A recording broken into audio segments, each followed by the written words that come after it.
حضور علیہ السلام سے کہا یا رسول اللہ میں نہ قیامت والے دن کہاں تلاش کروں؟ تو حضور فرمانے لگے حوض کوثر پہ۔ یا رسول اللہ وہاں کیا ہوگا؟ تو فرمایا امت پیاسی آئے گی تو میں جام بھر بھر کے پلاؤں گا۔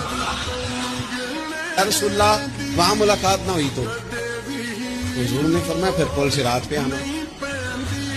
یا رسول اللہ وہاں کیا ہوگا؟ فرمایا امت گزر رہی ہوگی اور میں دعائیں مانگ رہا ہوں گا، رب سلم امتی رب سلم امتی، یا اللہ میری امت کو سلامتی سے گزار دے۔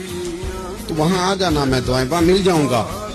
قربان فاضل بریلوی بول پڑے، کہنے لگے خدا کی رضا چاہتے ہیں دو عالم، خدا چاہتا ہے رضائے محمد، اجابت کا جوڑا عنایت کا سہرا، دلہن بن کے نکلی دعائے محمد، اجابت نے جھک کر گلے سے لگایا بڑی ناز سے جب دعائے محمد، رضا اب پل سے وجد کرتے گزریے کہ ہے رب سلم دعائے محمد۔